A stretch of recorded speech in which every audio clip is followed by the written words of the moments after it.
প্রথম কথা হলো, আমরা পশ্চিমবঙ্গের প্রায় ৩ কোটি জনসংখ্যা মুসলমান, ভোট দিই আপনার 40% মুসলমান, জনসংখ্যার নিরিখে 31% মুসলমান, 38,300 মতন গ্রাম, 35,000 গ্রামে মসজিদ, 1 লক্ষের মতন মসজিদের সংখ্যা, হাজার হাজার মাদ্রাসা, খারিজি মাদ্রাসা, MSK মাদ্রাসা, সিনিয়র মাদ্রাসা, সরকারের মাদ্রাসা, তারপরে তবলিগ, ফুরফুরা, দেওবন্দি, বেরেলি, হানফি, শাফি, মালিকি, হাম্বলি, কাদরিয়া, চিশতিয়া, নকশবন্দিয়া, মুজাদ্দিদিয়া, মুতাজিলা, খাওয়ারিজ, নজ্জারিয়া, জাবারিয়া, মুশাব্বিয়া, নাজিয়া, জামাত ইসলাম, আহলে হাদিস, আজানগাছি, পিয়ারডাঙ্গা।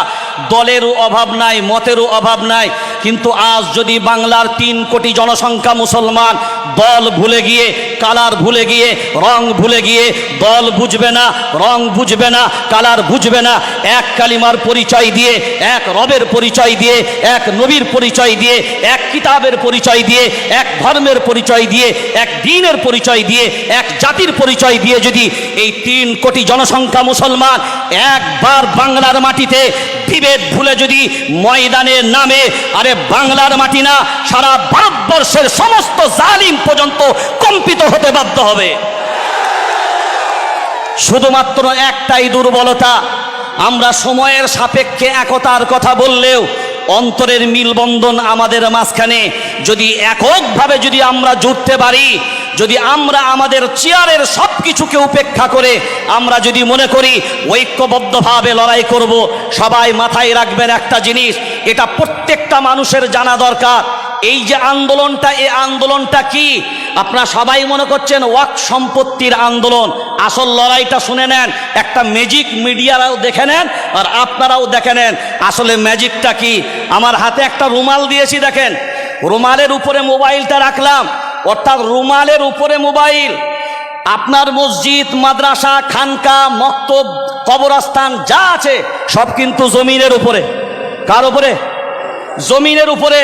যে মসজিদ আপনার যে জায়গার উপরে আছে ওই জায়গাটার নাম হলো ওয়াকফ, যে মাদ্রাসা যে জায়গার উপরে আছে ওই জায়গার নাম হলো ওয়াকফ, যে খানকা যে জায়গার উপরে আছে ওই জায়গার নাম হলো ওয়াকফ। সরকার কুচক্রান্ত করে এই যে জায়গা নেব বলেছে, মানে জায়গা যদি টান দেয়, জায়গার উপরে মসজিদ, জায়গার উপরে মাদ্রাসা, জায়গার উপরে খানকা, জায়গার উপরে সব কিছু, তাহলে জায়গা টান দিলে মসজিদ থাকবে না যাবে? এই থাকবে না যাবে? তাহলে এই 3 কোটি পশ্চিম বাংলার মুসলমান তারা কি মাথা চুলকুবেন না দলাদলি করে সব নিজেরা চুপ করে বসে থাকবেন? বরঞ্চ এক বাক্যে এ বাংলার মাটি না, সারা ভারতবর্ষে পর্যন্ত মনে রাখতে হবে যে আমাদেরকে ক্ষতি করার ক্ষমতা সারা পৃথিবীর জালিমের নেই, যতক্ষণ পর্যন্ত আমরা নিজেরা নিজেদের ভিতরে গাদ্দারি না করব। যদি আমরা গাদ্দারি না করি তো হিম্মত নেই কারোর পশম বাঁকা করতে, কারণ हम ओ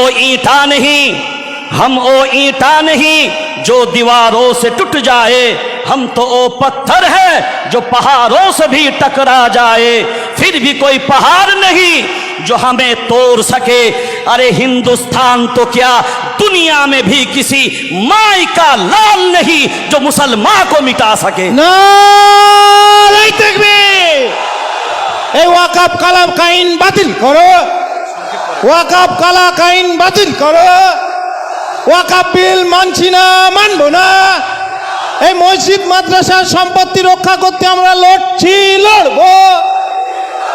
বাস এক কথায় আমরা যদি ঐক্যবদ্ধভাবে থাকি ইনশাআল্লাহ সাফল্য আমাদের অনিবার্য। কিন্তু কোনো অবস্থায় আমরা যেন নিজেদেরকে নিজেদের মতো করে বিভেদ না করি।